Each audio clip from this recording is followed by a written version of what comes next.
Hello friends, wish you all a very happy Diwali.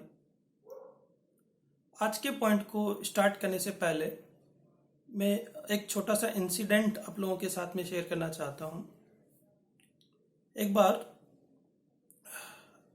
One of my friend was not well और वो hospital में था, तो मैं उससे मिलने के लिए गया। I will not take the name of the friend. जैसे ही मैं हॉस्पिटल में गया, उसने मुझे देखा तो वो जोर जोर से चिल्लाने लगा कि अब मैं नहीं बचूंगा, मेरी हालत बहुत ख़राब है, और लिटरली वो रोने लग गया। मैं घबरा गया कि ऐसा क्या हो गया। बाय चांस हॉस्पिटल में उनकी मदर भी थी, उन्हीं के रूम में। तो मैंने उनसे पूछा कि आंटी क्या हो गया, ऐसी क्या बात हो गई अचानक।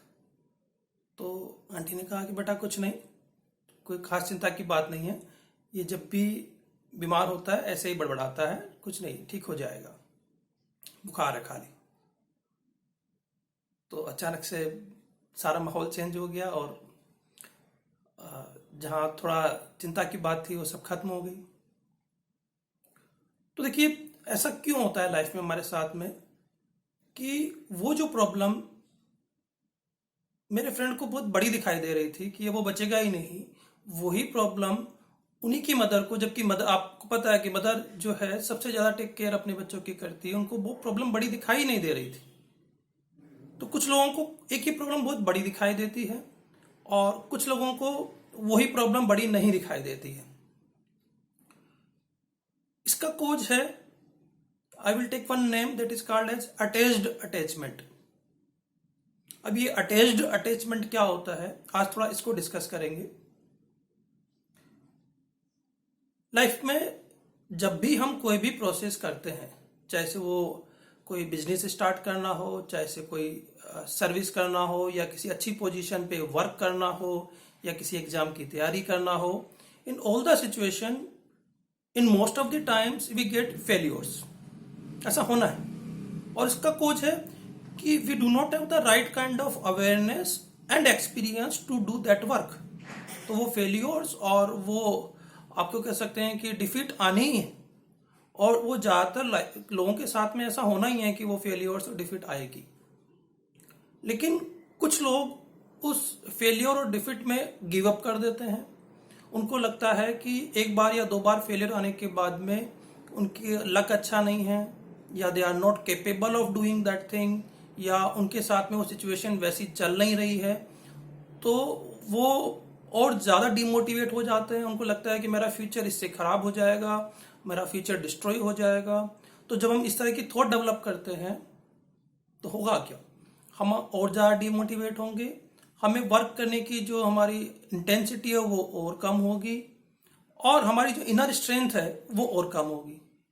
तो rather than doing analysis of any work कि हम वहां पर डिफीट क्यों खा रहे हैं, फेलियर क्यों हो रहे हैं, वो तो हम कर ही नहीं पाते, क्योंकि हम उस प्रॉब्लम के साथ में अटैच्ड हो गए हैं। और जब एक प्रॉब्लम के साथ में अटैच्ड हो गए हैं तो बहुत सारी नेगेटिव थिंकिंग साथ में हमारे फ्यूचर को लेकर, हमारे कैरियर को लेकर साथ में जुड़ जाती है, और हम हर प्रॉब्लम को उस सिचुएशन में देखना चालू कर देते हैं, और वो सारी इमेजिनरी थॉट है हमारी। तो वैसा ही है कि जैसा हम कहें कि अगर हम रोड पे चल रहे हैं और सब कुछ संभाल कर चल रहे हैं, तब भी एक्सीडेंट तो हो ही सकता है। तो वो इमेजिनरी थिंकिंग के थ्रू वो जो सारी फेलियर हमको लगती है, वो सिचुएशन भी वैसी ही है, बट स्टिल हम उसमें फंस के रह जाते हैं। तो this is called as attached attachment, कि हम प्रोसेस के साथ अटैच ना होके प्रॉब्लम्स के साथ में अटैच्ड हो गए। अटैच्ड अटैचमेंट का मतलब क्या हुआ कि प्रोसेस के साथ में तो हमें अटैच्ड होना ही होगा, क्योंकि वो हमारा गोल है, वो हमारा टारगेट है।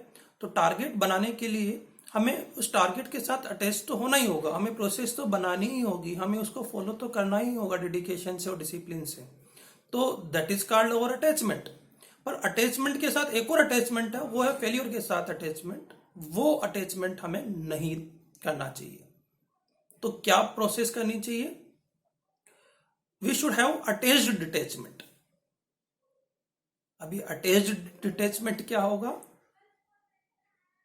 देखिए, सपोज आपके किसी फ्रेंड को बहुत बड़ी प्रॉब्लम हुई और वो बहुत दुखी है, और वो दुखी होता हुआ आपके पास आया कि यार आज तो मेरे साथ में इतना बहुत खराब काम हो गया, अब फ्यूचर में मेरा कोई करियर नहीं है, मेरा सब कुछ डिस्ट्रॉय हो गया, अब मैं क्या करूंगा, मैं तो डूब गया। उस वक्त आपका आंसर क्या होता है? आपका आंसर होता है, suppose that is very good friend और you can say good relative to you, तो आपका आंसर क्या होगा? आप उसको कूलली समझाएंगे कि कोई ज्यादा चिंता की बात नहीं है, ऐसा लाइफ में होता है, अगर तुम ये करोगे, इतने ज्यादा सोचने की बात नहीं है, तो सब कुछ ठीक हो जाएगा। आपको वो प्रॉब्लम उतनी बड़ी दिखाई ही नहीं देती है जितनी प्रॉब्लम उसको वो उतनी बड़ी दिखाई दे रही है। तो अब जब आप उसको ये सब चीज समझाते हो तो उस फ्रेंड को लगता है कि यू आर इग्नोरिंग हिम, उसके प्रॉब्लम को आप इग्नोर कर रहे हो, और इग्नोर करते हुए आंसर देते हो। वो 4 लोगों के पास जाता है और 4 लोगों के पास सिमिलर आंसर मिलता है, तो उनको लगता है कि सारी दुनिया ही खराब है, क्योंकि सभी उसकी प्रॉब्लम को इग्नोर कर रहे हैं, और वो जो आंसर दे रहे हैं वो बिना प्रॉब्लम को समझे हुए लगता है। अंदर से लगता है मेरी प्रॉब्लम तो इतनी बड़ी है जिसको कोई समझ ही नहीं रहा है। तो अब आप सोचिए वो प्रॉब्लम एक्चुअली बड़ी है कि प्रॉब्लम छोटी है? जिस पर्सन के साथ वो हो रही है प्रॉब्लम, वो उसके लिए बड़ी इसलिए है कि वो प्रॉब्लम के साथ में अटैच्ड हो चुका है, और उसको जो भी अंदर से आंसर मिल रहे हैं वो सॉल्यूशन के नहीं मिल रहे, वो प्रॉब्लम का एग्जीक्यूशन के थ्रू क्या क्या उसके साथ और हो सकता है और क्या क्या आगे जाके नुकसान हो सकता है, वो सारी बातें ही उसके माइंड में आ रही है। तो सॉल्यूशन क्या है? सॉल्यूशन यही है कि जब भी हमारी लाइफ में कोई भी प्रॉब्लम आए तो उस प्रॉब्लम को हम ये माने कि वो प्रॉब्लम मेरे साथ नहीं है, वो प्रॉब्लम किसी और के साथ में है, and then we take a paper and write down the problem and the possible solutions. This is called as attached detachment. तो अब अगर आप उस प्रोसेस से करना स्टार्ट करेंगे तो then you will be able to see the right type of solution, और आपको किसी और के पास जाने की जरूरत ही नहीं पड़ेगी। Although it is a difficult process, क्योंकि हमारा जो इमोशनल अटैचमेंट उस प्रॉब्लम के साथ में है उसको रिड्यूस करना आसान नहीं है, but if we start working on that part, तब हमारी लाइफ की जो फेल्योर्स है वो फेल्योर्स हमारे लिए एक एक्सपीरियंस बनेगी, वो हमारे लिए एक लर्निंग बनेगी, और उन लर्निंग के through we will be able to work further कि अब इनको इंप्रूव करने के लिए हम क्या करें, क्योंकि जो हो चुका है वो हो चुका है, वी कांट चेंज इट। चाहे से हम 1% से इसको डिस्कस करें या 100% से डिस्कस करें, one thing is more true, क्योंकि वो जो भी सॉल्यूशन देंगे वो सॉल्यूशन 100% सही भी नहीं होगा, क्योंकि जब हम किसी प्रॉब्लम में होते हैं तो उस प्रॉब्लम को 100% एज इट इज एक्सप्लेन भी नहीं कर पाते। जब हम किसी दूसरे को वो प्रॉब्लम एक्सप्लेन करते हैं तो उनमें वो की पॉइंट जो हमारे फेलियर के होते हैं वो कहीं ना कहीं हम छुपा कर उसको दूसरों को एक्सप्लेन करते हैं, तो इसलिए दूसरे का जो आंसर होगा वो उन पैरामीटर्स के बेस पे होगा जो आप उनको बतलाएंगे, उसके बाद उनकी अपनी प्रोसेस है, उसके बेस पे वो सॉल्यूशन बताएंगे। तो कहने का मतलब ये है कि they will not able to give you the right solution, आपको राइट सॉल्यूशन आप खुद ही दे पाओगे।